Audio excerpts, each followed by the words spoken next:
उत्तर प्रदेश में आजमगढ़ और रामपुर दो लोकसभा सीटों पर उपचुनाव होने हैं। चुनाव आयोग के ऐलान के साथ ही सभी दल अपनी तैयारियों में जुट गए हैं। आजमगढ़ में प्रत्याशियों की नामांकन प्रक्रिया पूरी हो चुकी है। इस बार के चुनाव में बसपा का रुख काफी दिलचस्प नजर आ रहा है। बसपा ने जहां रामपुर सीट से चुनाव न लड़ने का फैसला किया है, वहीं अखिलेश यादव के इस्तीफे से खाली हुई आजमगढ़ सीट पर अपनी पूरी ताकत झोंक रखी है। बसपा ने यहां 2 बार के विधायक रहे कद्दावर नेता शाह आलम उर्फ गुड्डू जमाली को मैदान में उतारा है। वैसे तो बसपा आजमगढ़ में दलित मुस्लिम वोट बैंक को जोड़कर लोकसभा तक पहुंचने की कोशिश करती दिख रही है, लेकिन क्या यह इतना आसान होगा, समझने की कोशिश करते हैं। आजमगढ़ के चुनावी रण में बसपा को सपा के प्रत्याशी और अखिलेश यादव के भाई धर्मेंद्र यादव से मुकाबला करना है। यही नहीं, भाजपा ने एक बार फिर से दिनेश लाल निरहुआ को टिकट देकर साफ कर दिया है कि वो भी एड़ी चोटी का जोर लगाएंगे। निरहुआ 2019 के लोकसभा चुनाव में अखिलेश यादव से हारे थे, लेकिन वो साल दूसरा था, ये साल दूसरा है। उस चुनाव में अखिलेश यादव सपा बसपा गठबंधन के प्रत्याशी थे। चूंकि आजमगढ़ में परंपरागत तौर पर बसपा और सपा के बीच ही मुकाबला रहा करता था, लिहाजा इस गठबंधन का बड़ा लाभ अखिलेश यादव को मिला, मुलायम परिवार की छवि अलग से। लेकिन इस बार चीजें थोड़ी बदली सी हैं।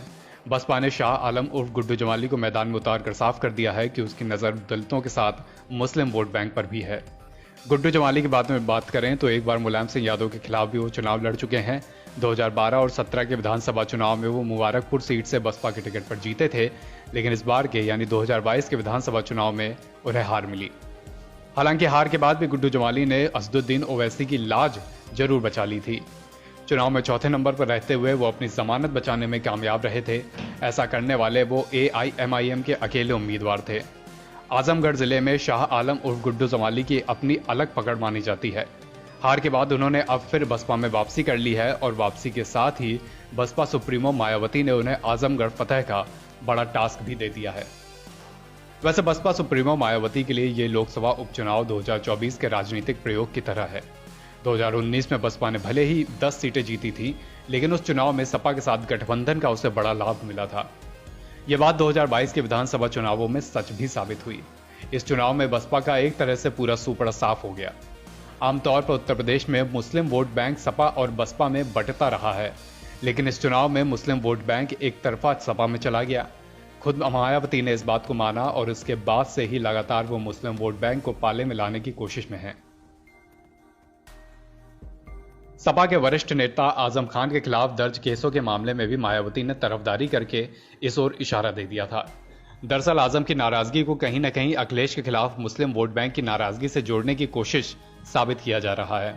यही नहीं, इस बार भी एक तरफ मायावती आजमगढ़ में प्रत्याशी उतार रही हैं, लेकिन आजम खान के इस्तीफे से खाली हुई रामपुर लोकसभा सीट पर उन्होंने प्रत्याशी न उतारने का फैसला किया है। माना जा रहा है कि आजमगढ़ का रिजल्ट बसपा की भविष्य की सियासत को शेप देगा। 2024 के लोकसभा चुनाव में उसकी 10 सीटें दांव पर होंगी, जिसे बचाना वर्तमान बसपा के लिए कठिन चुनौती है। पॉलिटिकल पंडित का मानना है कि चूंकि सपा ने आजमगढ़ में विधानसभा चुनाव के दौरान अच्छा प्रदर्शन किया और जिले की सभी 10 सीटें अपने नाम की, और ये लोकसभा सीट अखिलेश यादव ने खाली की है, अखिलेश की अपनी छवि है, वो विपक्ष के बड़े नेता हैं और फिर मुलायम परिवार का रसूख भी उनके साथ जुड़ा है। ऐसे में ये फैक्टर भी सपा के पक्ष में है। इसका कैलकुलेशन खुद अखिलेश यादव ने भी किया होगा, क्योंकि उन्होंने यहां से अपने चचेरे भाई धर्मेंद्र यादव को मैदान में उतारा है। धर्मेंद्र साफ सुथरी छवि के नेता माने जाते हैं और सपा में उनका कद भी बड़ा है। लेकिन सवाल यह है कि क्या मुस्लिम मतदाता इस बार के लोकसभा उपचुनाव में एकजुट हो समर्थन सपा को देंगे, क्योंकि बसपा भी इसमें सेंध लगाने की पुरजोर कोशिश में है। कहीं ऐसा ना हो कि बसपा यहां सपा के लिए वोट कटवा बन जाए। ऐसी स्थिति में सीधा लाभ भाजपा को मिलेगा। बताते चलें कि वर्षों से आजमगढ़ में मुख्य लड़ाई सपा और बसपा के बीच ही देखने को मिलती रही है। क्षेत्र में जीत का सबसे बड़ा समीकरण यादव मुस्लिम और दलित मुस्लिम रहा है, लेकिन पिछले कुछ वर्षों में स्थितियां बदली हैं। भाजपा ने यहां अपनी उपस्थिति मजबूती से दर्ज करानी शुरू कर दी है। आजमगढ़ लोकसभा सीट पर मतदाताओं की कुल संख्या करीब 19.5 लाख मानी जाती है। इसमें सबसे बड़ी 26% आबादी यादव मतदाताओं की है। मुस्लिम मतदाता करीब 24% हैं, दलित मतदाता भी 20% के आसपास हैं।